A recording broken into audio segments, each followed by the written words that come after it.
사람이 다윗에게 아뢰어 이르되 여호와께서 하나님의 궤로 말미암아 오베네돔의 집과 그의 모든 소유에 복을 주셨다 한지라.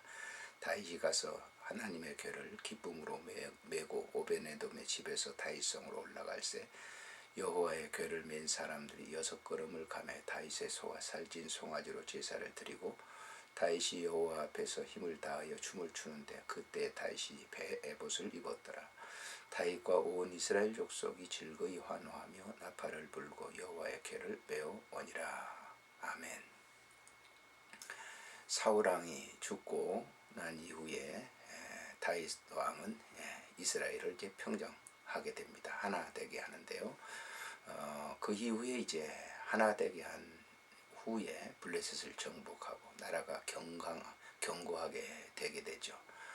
이로 인하여서 다윗은 이제 하나님의 법궤를 생각하게 됩니다. 그래서 그는 이 하나님의 법궤, 잃어버렸던 법궤를 찾아서 자기의 본성 앞에 헤브론에서 이제 예루살렘으로 옮기게 되는데 예루살렘 성에서 법궤를 가장 그 성 앞에 두고 섬기기를 원했던 것이죠. 그래서 이제 그 법궤를 옮겨옵니다. 이 6장에서 보면 그 내용이 나오는데요. 다윗이 1절에 보면 이스라엘의 뽑은 무리 3만 명을 다시 모으고 다윗이 일어나 자기와 함께 있는 모든 사람과 더불어 바할레 유다로 가서 거기서 하나님의 궤를 메어 오려 했다 그랬습니다. 그런데 그 궤를 메어 왔으면 될 텐데 그 궤를 소에다 싣고 오게 되는 것이죠. 그래서 그 소가 수레에 실었는데 소가 띠므로 인해서 그 법궤가 넘어질 그 위험에 있자 우사가 그 법궤를 잡음으로 해서 우사가 죽게 됩니다. 그래서 다윗은 이제 그 법궤 메우는 것을 멈추고 있는데 그 법궤는 이제 오베네돔의 집에 있게 되죠. 그런데 어떤 사람이 와서 얘기를 하죠. 그 오베네돔의 집에서 석 달 동안 법궤가 있는 동안 그 집에 복을 주셨다. 하나님이 복을 주셨다. 이런 얘기를 합니다. 그래서 다윗은 그 말을 듣고 법궤를 오베네돔의 집에서 다윗성으로 가져오게 되는데 이때는 이제 먼저 번과는 다르죠. 먼저 번에는 소의 수레에 싣고 오는데 이번에는 제사장들로 하여금 그 법궤를 메고 오게 합니다. 그래서 12절에 보면 하나님의 궤를 기쁨으로 메고 올세 다윗성으로 올라올세. 13절에 보니까 여호와의 궤를 맨 사람들이 그랬습니다. 또 15절에 보니까 여호와의 궤를 메어오니라. 17절에 여호와의 궤를 메고 들어가서 여기 여호와의 궤를 제사장들이 메고 왔다 이렇게 기록이 됩니다. 하나님의 법궤는 인위적인 방법으로 가져와서는 안 되죠. 제사장들로 하여금 그 법궤를 메고 올라와야 되는 것이죠.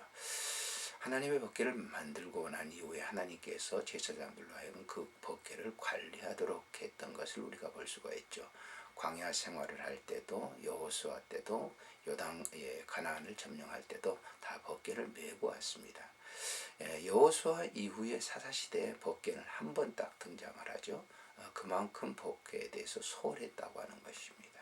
그런 법궤를 다윗은 자기의 성 앞에 모셔두고 섬겼다. 법궤가 뭡니까? 하나님의 임재의 상징이죠. 다윗은 하나님 중심의 사람이라고 하는 것을 우리가 여기서 보게 됩니다. 그 법궤가 소홀히 다루어졌던 400년 동안의 그 삶은 이스라엘 백성들에게 어떻게 보면 피폐화된 그런 삶이라고 볼 수가 있습니다. 다윗이 이스라엘을 평정하고 그 주변에 있는 모든 이스라엘을 괴롭게 했던 나라들을 정복할 수 있었던 그 정신적, 영적, 신앙적 큰 원동력은 법궤가 예루살렘 다윗 왕궁 바로 앞에 모셔서 섬겼다고 하는 것이죠. 법궤는 하나님의 임재의 상징을 말씀합니다. 오늘날의 법궤는 우리가 가지고 있는 성경의 말씀입니다. 이 말씀을 인간적인 방법으로 해석하고 인간적인 방법으로 상고하는 그리고 그렇게 대해서는 안 된다라고 하는 것을 우리가 알아야 되죠. 하나님의 법궤, 오늘날 하나님의 말씀은 성경 말씀은 어느 곳에도 있습니다.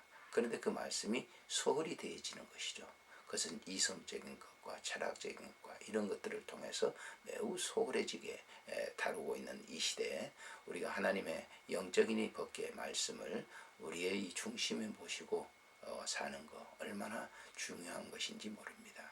하나님의 법궤가 내 심령 속에 좌정해서 늘 그 법궤를 소중하게 다루는 그 인위적인 것이 아니라 하나님의 신앙적인 주신 신앙으로서 법궤를 잘 관리하는 그런 지혜가 오늘 우리에게 있어야 되겠다라고 하는 것을 이 본문을 묵상해 보면서 생각을 해봅니다.